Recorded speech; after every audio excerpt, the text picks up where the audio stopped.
Үчүнчү көз айсыз адамга барды эле максатың эмне?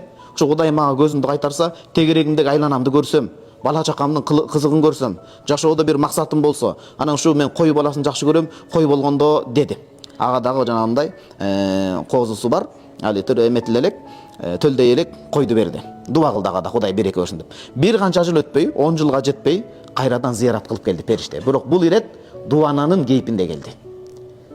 Жанагындай жамаатчы кийим, жыртык кийимдин таяк таянган, кечеки биз сабакта өткөндөй сөөгүн эти жабышкан аксакал, сылтып баскан аксакалдын кейпинде келип, баягы биринчи пес оорусу менен ооруган адам бар го, кийин жакшы болгон. Ошого келип сурады да, аябай көп төбө болуп кеткен экен. Анткени периште дуа кылган да. Аябай көп төбө болгон экен, келип сурады да, мага бир төбөңдү берчи деп.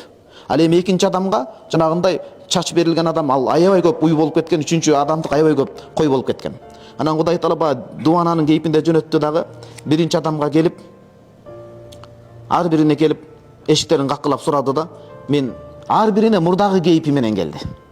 Пес оорусу менен ооруган адамга келип, ошондой пес оорусу менен элестетип келди жанага периште. Келди дагы, мен ушундай ооруган адаммын, мен муктажмын, алсызмын, бечарамын.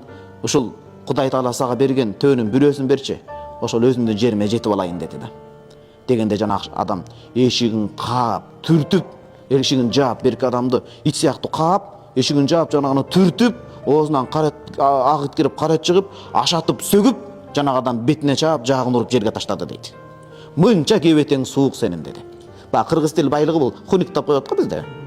Мынча кебетең суук деди. Мынча кебетең суук, итирейген адамсың, көзгө суук көрүнөсүң.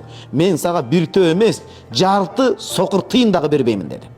Ошондо периште айтты, мен сени билгендеймин деди. Мен сени тааныгандай болуп атам. Сен мурдагы баягы бир канча жыл алдын, сен ушундай адам эмес белең. Кудай Таала сага ушул денеңе ооруну алып шыпа берди го. Сен кедей адам элең, бай болдуң го дегенде, жок, андай эмес. Бул байлыкты мен ата-энеме мураска алып калганмын, өзүм эмгек кылып көбөйткөнмүн деп тааныбайт да. Шүгүрсүздүк да инсан баласы ушундай. Шүгүрсүздүк.